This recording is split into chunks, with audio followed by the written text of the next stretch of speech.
प्यारे दोस्तों, बहुत बहुत स्वागत है आप सभी का एक नई वीडियो में। दोस्तों, क्या आप देश के पहले अरबपति को जानते हैं? दोस्तों, उसकी खदान हीरा उगलती थी और यही नहीं, यहीं से निकला था कोहिनूर हीरा। और एक बार वो भारत के खिलाफ भी लड़ गए थे, जबकि वो अपने देश का ही हिस्सा था। तो दोस्तों, इससे जुड़ी कहानी पर आइए फोकस करते हैं। बस आपसे गुजारिश है कि वीडियो को पूरा देखें। बस चैनल पे नए हो तो चैनल को सब्सक्राइब करें। आपको ऐसे इंटरेस्टिंग, वायरल और ऐतिहासिक खबरें हम आपके लिए लेकर आते रहते हैं। तो दोस्तों, देर न करते हुए आइए शुरू करते हैं। दोस्तों, हैदराबाद के 7वें निजाम मीर उस्मान अली खान को भारत का पहला अरबपति कहा जाता है। निजाम न सिर्फ भारत बल्कि दुनिया में सबसे अमीर व्यक्ति हुआ करते थे। सन 1940 की दशक की बात है। उनकी कुल संपत्ति 17.5 लाख करोड़ रुपए आके गई थी। फ्रीडम एट मिडनाइट के मुताबिक निजाम के पास 20 लाख पाउंड से ज्यादा तो नकदी था। दोस्तों, उनकी हर साल 9 करोड़ पाउंड की कमाई होती थी। निजाम मीर उस्मान अली की कमाई का सबसे बड़ा जरिया गोलकुंडा खदान थी, जिसके वे मालिक थे। उस जमाने में गोलकुंडा खदान अकेले दुनिया की 30% से ज्यादा डायमंड सप्लाई किया करता था।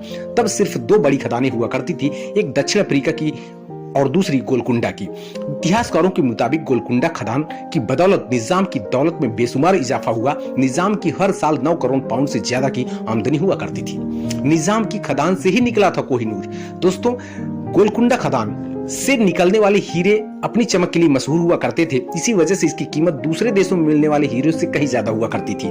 मशहूर कोहिनूर हीरा गोलकुंडा की खदान से ही निकला था, जिसे अब तक का सबसे बड़ा ज्ञात हीरा कहा जाता है। इसके अलावा पिंक कलर का दरियाए नूर, नींबू के आकार का जैकब हीरा, जिसे निजाम पेपरवेट की तरह यूज करते थे। होप डायमंड भी गोलकुंडा की खदान से ही निकला था।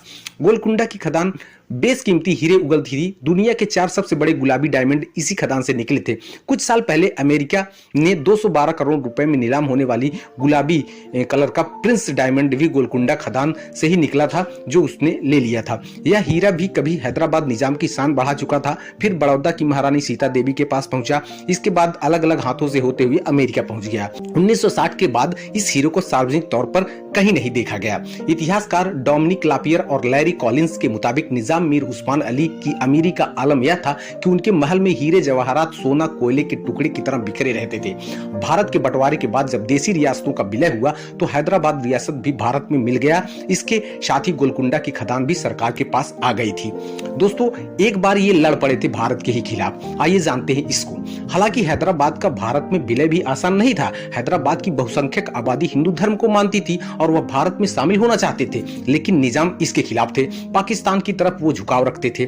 तो पाकिस्तान की तरफ झुकाव रखने वाले निजाम की इच्छा खुद को स्वतंत्र देश के तौर पर स्थापित करने की थी। भारत सरकार ने उनके कई बार विलय के दस्तावेज पर हस्ताक्षर करने को कहा, लेकिन उन्होंने इनकार कर दिया। आखिरकार भारत को हैदराबाद में सेना भेजनी पड़ी, जिसे हम ऑपरेशन पोलो कहते हैं। दोस्तों, ऑपरेशन पोलो के बारे में भी आइए जान लेते हैं। ऑपरेशन पोलो के तहत भारतीय सेना ने 36,000 जवान हवाई जहाज से हैदराबाद भेजे थे और दूसरी तरफ निजाम की अपनी खुद की सेना थी, जिसमें 24,000 सैनिक थे। इसके अलावा पठान, रजाकार और दूसरे लोग भी उसकी तरफ से लड़ रहे थे। 13 सितंबर 1948 को हैदराबाद पहुंची भारतीय सेना ने 5 दिनों के अंदर ऑपरेशन पोलो खत्म कर दिया और आखिरकार निजाम को भारत में विलय होने की शर्त माननी पड़ी। तो दोस्तों, ये थी इंटरेस्टिंग कहानी, ऐतिहासिक कहानी। ऐसी और कहानियों को लेकर हम हाजिर होते रहेंगे। बस आपसे गुजारिश है कि चैनल को सब्सक्राइब करें। अदर प्लेटफॉर्म पे देख रहे हो तो हमें वहां फॉलो करें। मिलते हैं अगली वीडियो में, तब तक के लिए धन्यवाद।